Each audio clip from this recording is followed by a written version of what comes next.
शिक्षक बन के जा रहे हैं और अपने इलाके में जाएंगे जो वहाँ बहुत से पूर्व सैनिक हैं, उनको बताएंगे कि आपके साथ क्या हो रहा है। प्रधानमंत्री जी को या फिर फाइनेंस मिनिस्टर को या फिर डिफेंस मिनिस्टर को या गृह मंत्री हैं, उनको शायद ये बातें नहीं पहुंच रही हैं। एक जेसीओ के साथ नहीं, एक ओआर के साथ भी बहुत ही बुरा किया है। ये नहीं किया करना चाहिए था उन्होंने कि एक जेसीओ जो है, एक ऑफिसर 60 साल में रिटायर आता है, एक जेसीओ जो 40 से 45 साल में रिटायर आ जाता है। इनको 10,000 से लेकर के 25,000 रुपए तक बढ़ गई इनकी तनख्वाह। ऐसा क्यों हुआ? कभी न कभी किसी जरिए तो बात पूछनी है, पूछे तो पक्का की।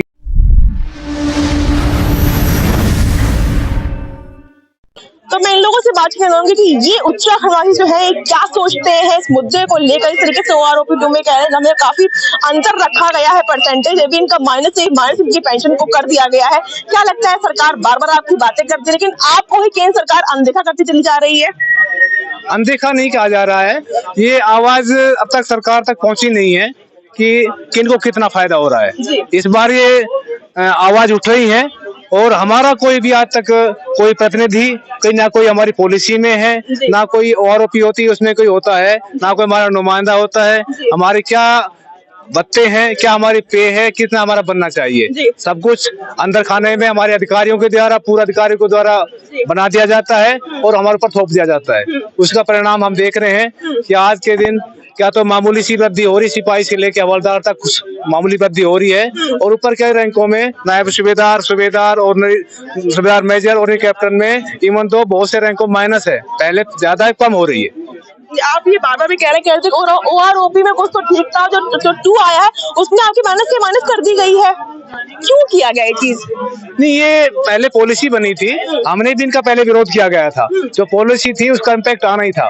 उसमें क्या था कि पहले प्रमोशन पॉलिसी वगैरह थी, वो अधिकारियों की तो बहुत फास्ट कर दी गई है और जवानों की उसको कॉम्पिटिटिव बहुत बढ़ा दिया गया है। तो उसकी कंपैरिजन स्टडी में क्या हुआ, क्या उसको सेट करने के लिए आज के टाइम में कोई समकक्ष होता नहीं है। उसी कारण होती है कि ओआरओपी का ये डिवीजन होता है उस तरीके से नहीं हो पा रहा है। तो काफी गड़बड़ घोटाला भी काफी है। आप लोग कह रहे थे कि अंदर आपके अंदर चलता ही रहता है, अधिकारी कुछ करते रहते हैं और आप लोग कुछ थोपते रहते जाते हैं। तो भेदभाव की जर्नी चल रही है, कब खत्म होगी? ये मैडम भेदभाव की जब खत्म होगी, जब कोई समझदार जन वहाँ पर आदमी बैठेंगे, हमारे अंदर से जो हमारे प्रतिनिधि जाएंगे वहाँ पर, वो जो एक्चुअल है वहाँ पर उस हिसाब से बताएंगे। ना ओआरओपी 1 में भी हमारा कुछ नहीं हुआ था, मुश्किल से जो एक मैं ऑनरी कैप्टन हूँ, मेरा मुश्किल से 1,000 रुपये भी नहीं बढ़ा था और अभी मेरा -41 रुपीज है। जो मेरी बेसिक पहले थी उससे जो दूसरे जैसी उनको -41 रुपये दे रहे हैं। इसका मतलब हमारे को नए सुधार से लेकर के ऑनरी कैप्टन तक एक भी पैसा किसी का नहीं बढ़ा है। घटा दिया। इनको इतनी क्या ज्यादा भूख लगती है, इनकी जो एक जवान की या फिर जो नए के हवलदार तक की है, किसी को 500 रुपये बढ़े, किसी को 700 रुपये बढ़े, किसी को 1,000-2,000 रुपये बढ़े और इनको 10,000 से लेकर के 25,000 रुपए तक बढ़ गई इनकी तनख्वाह। ऐसा क्यों हुआ? ये सोचने वाली बात है।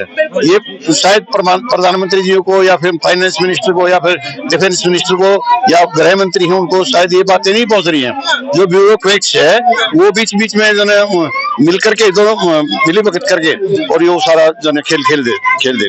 तो ब्यूरोक्रेट्स अंदर ही अंदर ब्यूरोक्रेट्स खेल करके चला जा रहा है, अधिकारी खेल कर दे रहे हैं अंदर ही अंदर। खेल तो खैर नहीं कह सकते इसके अंदर, परंतु ऐसा है कि अधिकारियों ने जो किया है वो एक जेसीओ के साथ नहीं, एक ओआर के साथ भी बहुत ही बुरा किया है।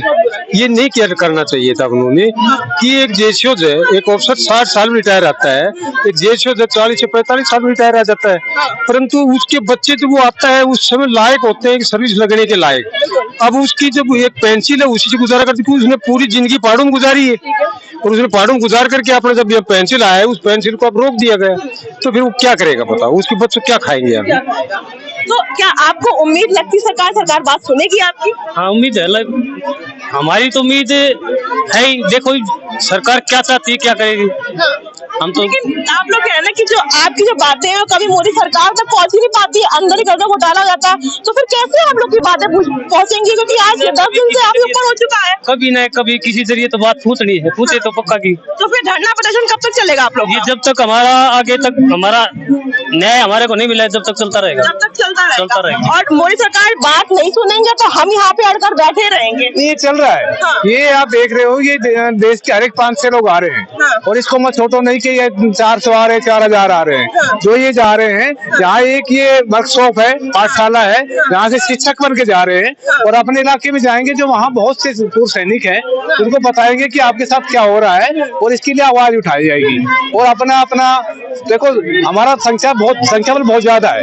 हम सेना में 97% की भागीदारी रखते हैं, 3% अधिकारी है। तो ये एक जन जागरण का हो, ये जगाया जा रहा है और देश के लास्ट कोने तक आवाज जा रही है। खाली ये नहीं जंतर मंतर बैठे लोग सुन रहे हैं। तो आप क्या कहना चाहेंगे केंद्र सरकार से? हम केंद्र सरकार से यही कहेंगे कि जो हमारी बातें सुनी जाए। जब ये पहले सिक्स पे कमीशन आया था, उस टाइम में हम सर्विस में थे। सर्विस में रहता है तो बाउंड रहता है वो आदमी, जो वो कानून के दायरे में रहता है। अभी हम कानून के दायरे में अभी भी हैं, लेकिन उस तरीके से नहीं है कि हम अभी आवाज नहीं उठा सकते। वहां पर अगर हम आवाज उठाते तो हमारे को पनिशमेंट दे करके और हमारे को शांत कर दिया जाता। एक आदमी उठाता। यहाँ तो हमारे इलाकों के हिसाब से जो है, जैसे वकील साहब ने बताया, ये हमारी वर्कशॉप चल रही है और ये वर्कशॉप में जो भी यहाँ पर आ रहा है, मैकेनिक बन करके गाँव में जा रहा है, मैकेनिक जो दूसरे जो नए लड़कों को ट्रेंड करेगा, तो हम ये उस हिसाब से जो है हमारी आवाज आएगी, बुलंद होगी। और आगे सरकार जो है जानती है, वो तो 3% है, 3% की बातें सुनी जा रही है, 97% की सुनी नहीं जा रही है। जबकि यहाँ उनमें से 3% में से 1% भी शायद वोटिंग के लिए नहीं जाता है और 97% में से कम भी जने नहीं तो 90% जन आदमी जने वोटिंग के लिए जाते हैं। तो ये इसका इफेक्ट वहां पर पड़ेगा जाकर के। आप कुछ कह रहे थे? मैं ये कह रहा था कि जैसे हमारे साहब लोग बता रहे हैं, अभी हमारे अधिकारी हैं, जरूर हमारे अधिकारी हैं, हम नहीं मना नहीं कर रहे, परंतु हमारे भी तो देखो, हम जब 90 के अंदर जब कश्मीर से निकाले गए थे हिंदू, उस टाइम गए थे 96 तक। हमने क्या खाया वहाँ पर? वहाँ कोई जब कुछ भी नहीं था, हम कितने दुख पाए थे। लड़ाई की जब संसद पर हमला हुआ था, लड़ाई के लिए हमको आगे कर दिया था, जाओ तुम पाकिस्तान के अंदर घुस जाओ। वो पीछे थे, तो आगे तो हम रहते हैं, वो तो हमारे चौथे नंबर पर रहते हैं। और आज बोल रहे हैं कि आप सब कुछ मतलब हमारे लिए, हम वैसे कैसे छोड़ दिए? क्यों छोड़ दिए गए? काम करें आप, मलाई ले जाए कोई और। दोबारा बोलो, सुनाई नहीं। काम करें आप, मलाई ले जाए अफसर। हाँ, अफसर पूरी मलाई ले जाते हैं, नीचे वाले जवान काम करते हैं, लेकिन ये पूरी मलाई ले जाते हैं। करते कुछ नहीं, हमेशा पीछे रहते हैं, जवानों को आगे भेजते रहते हैं और ये पीछे रहते हैं। अच्छा, एक तो आपके बैनर में लिखी हुई थी, आपने कहा था कि जो अवार्ड्स होते हैं वो एक पॉइंट आपके चैनल से कहना चाहूंगा मैं। अभी आप ROP2 आया है, उसमें बहुत सी टेबलें आई है, अलग अलग रैंक वाइज है, अलग अलग हैं जो कुछ आई है। एक टेबल आई 7 और 8। 7, 8 में लगभग सभी रैंक कवर होती हैं। एक ग्रुप एक्स होता है डिफेंस में, जैसे तीनों सेनाओं में होता है।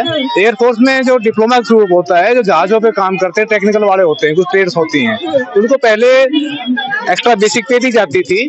छठे वेतन आयोग में 1400 ग्रुप एक्स पे दिया गया था, इसको बढ़ा के 7वें वेतन आयोग में 6200 रुपए कर दिया। अभी टेबल जारी हुई है, टेबल नंबर 8, उसमें बड़ा भेदभाव किया गया है। उसमें प्री 2016 और आफ्टर 2016 कर दिया गया है कि प्री 2016 वाले रिटायर हुए हैं, उनको इसका लाभ नहीं मिलेगा। तो ये कहाँ का न्याय है? सेम ट्रेनिंग है कि काउंटर पार्ट जो सर्विस में है उनको मिल रहा है, बाद में रिटायर होंगे उनको बेनिफिट मिलेगा। ये कोई जस्टिफाइड नहीं है। ये कोई जस्टिफाइड नहीं। कहाँ का न्याय सरकार कर रही है आप लोग के साथ? तो ये नहीं कहना चाहिए। क्या लगता है कौन सा न्याय करती सरकार आप लोग के साथ? न्याय तो है ही नहीं। न्याय वाली तो बात होती तो हमें यहाँ पर बैठना नहीं पड़ता। अगर हमें जरूरत नहीं थी यहाँ पर बैठने के लिए। हमारे यहाँ जैसे अभी उत्तराखंड से आ रहे हैं, JNK से आ रहे हैं, हिमाचल से आ रहे हैं, हरियाणा से आ रहे हैं, यूपी से आ रहे हैं। अभी आगे जैसे प्लानिंग बता दी आप लोगों को, कर्नाटका से आएंगे, आंध्रा से आएंगे, तमिलनाडु से आएंगे, गुजरात से भी आए थे 22 तारीख को। तो हमारे चलते रहेंगे ऐसे ही, जब तक हमारे को न्याय नहीं मिलेगा तब तक हम जो है ऐसे ही चलते रहेंगे। और ये बात एक ना एक दिन सरकार को सुननी पड़ेगी। एक ना एक दिन सरकार को बात जरूर सुननी पड़ेगी। पिछली बार मैडम जब यहाँ पर वाचुटेशन हुआ था 15 के अंदर, 2 महीने में बैठा था यहाँ पर, परंतु हम तो ऐसे क्यों ऐसे, अब फिर हमको आना पड़ा।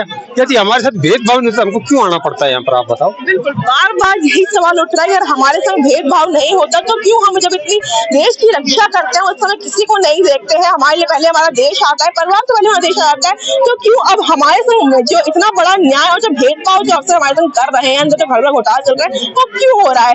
सरकार को सुनना ही पड़ेगा। देखते रहिए नेगेटिव टीवी। धन्यवाद।